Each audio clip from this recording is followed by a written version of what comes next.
morning friends, welcome to Sharekhan pre-market action with me Shaji Nair. Firstly, let's have a quick recap on how the Nifty as well as other indices performed yesterday. Speaking of the Nifty started on a weak note and showed weakness throughout the whole session. Towards the close, it managed to show up some resilience and move higher, but disappointing numbers from Tata Motors saw that Nifty end 12 points lower at 8792 levels. And with respect to the flows yesterday, the FIs or the foreign institutional investors were net sellers to a tune of 6 crores. Whereas the domestic institutional investors were also sellers to a tune of 3 odd crores. So not much flows into yesterday's market. And with respect to the stocks that were losers yesterday, they were BPCL and Z. Whereas also Tata Motors lost heavily in yesterday's trading. Whereas the top 3 Nifty gainers were Idea and Bharti Airtel. So this was with respect to the top gainers on the Nifty 50. With respect to the global markets yesterday, the CAC was marginally up, whereas the DAX and the FTSE both were negative, not widely negative but marginally negative, ranging from flattish to 0.2% odd negative.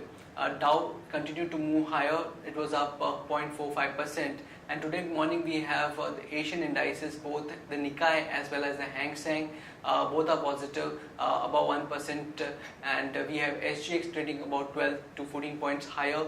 So we could see a positive start in the morning today after yesterday's flattish to weakness kind of trading yesterday.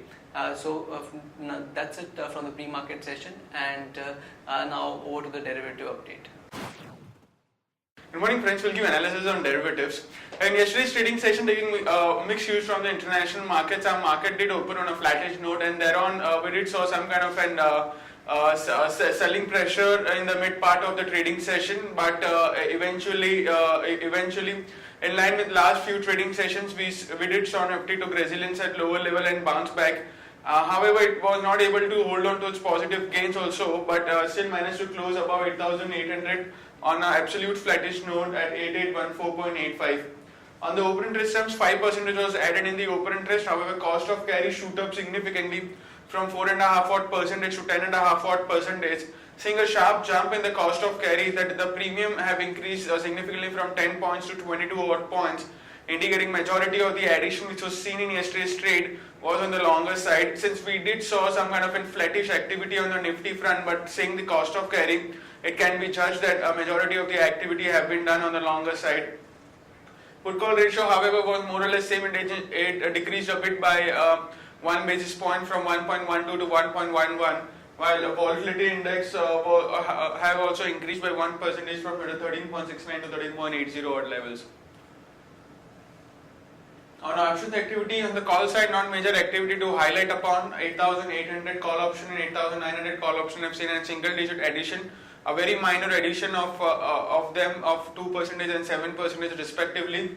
While on the put side, we continues to see a significant amount of addition in 8,800 put option, which saw an addition of 12% or 12.5% in yesterday's trading session also, indicating 8,800 put option has been acting as a strong support for the market on the closing basis, especially since we have been seeing in the start of the market has been going below 8,800, but however till the end market has been showing resilience at lower level and finding support around 8,800, and it's been closing above it.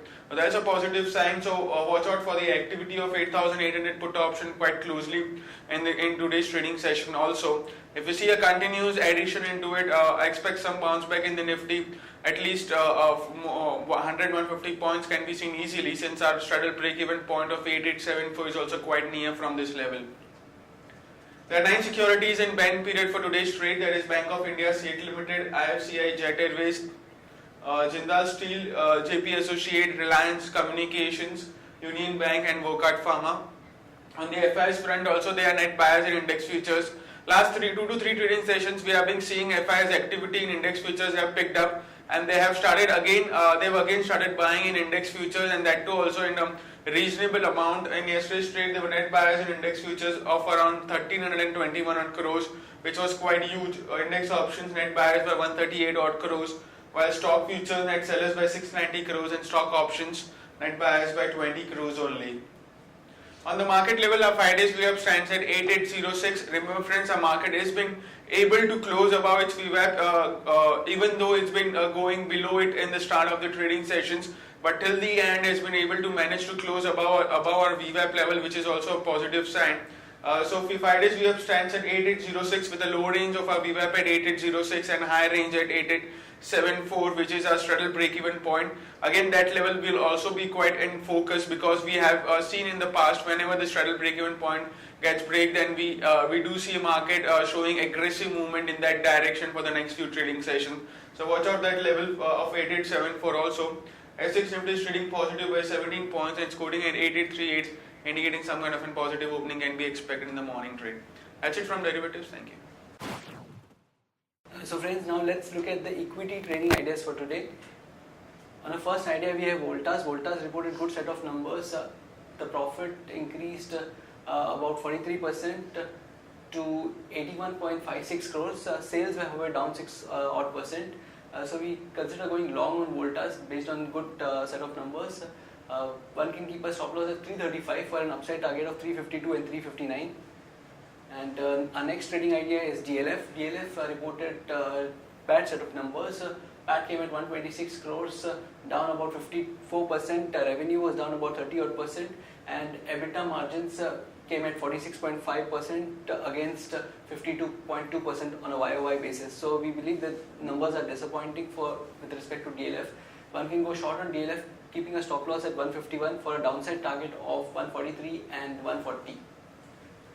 And now moving over to the news update section, Hotel Leela plans to sue Airport Authority over eviction notice, and JSW Steel has emerged as the sole bidder for Monolith Ispat's energy stake through strategic debt restructuring, and Mahindra Aerostructures signed MOU with a French firm to collaborate on airframe manufacturing. So this can be a positive read-through for M&M.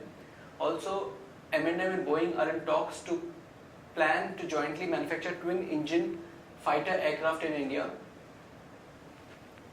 With respect to HCL Tech to set up operations in AP, that is Andhra Pradesh, with an investment of 500 crores. And GAIL has been awarded pipeline laying work for 105 kilometers to transport natural gas from Kochi in Kerala. And moving over to the news result update section, Britannia reported numbers. The PAT grew 4.6% on a YOY basis, which was ahead of our expectations. We maintain a buy recommendation with a revised price target of 3750. And Sun Pharma reported numbers. The revenue grew 11% on a YOY basis, and the reported PAT was declined 4.3% to 1472 crores. Long term, we believe the outlook is stable. We believe there is caution in the near term, and we maintain buy with a price target cut to 775. Greaves Cotton reported numbers. Adjusting for exceptional gain, the PAT stood at 42.5 crores, which was lower than our estimates of 47.9 crores. With a weak set of numbers, we feel the numbers were below estimates. Tata Motors also reported disappointed set of numbers. This was disappointing with our expectations as well as street expectations, with both standalone and JLR numbers being disappointing, and EBITDA declined 42% on a YOY basis, coming lower than our estimates of 7678 crores. SpiceJet reported numbers, disappointing set of numbers, reported a net profit of 181.1 crores against 239 crores on a YOY basis. Reported operating revenue was 1642 crores, up from 1400 crores in the previous fiscal. JSPL reported numbers. Consolidated loss came at 407 crores versus a loss of 870 crores on a YOY basis. Consolidated total income came at 5408 crores versus 4336 crores, and EBITDA came at 1277 crores versus 550.4 crores. consolidated margins were at 24% versus 12.6% on a YOY basis. Today, with most of the results getting over, today we have one major result. Nestle expected to report around 238 crores of profit. And with respect to derivative data, we have identified certain stocks that would show positive momentum today. Those are NIT Tech, Yes Bank and Oil, whereas stocks that would trade with negative bias today are Oro Pharma, BEL and Amara Batteries. With respect to investment ideas and or advisory picks, we have the following advisory picks: Imami Limited, KKCL, Shree Cement, Minda Industries and Bajaj Finance. So friends, that's it from the pre-market section. Happy trading and happy investing.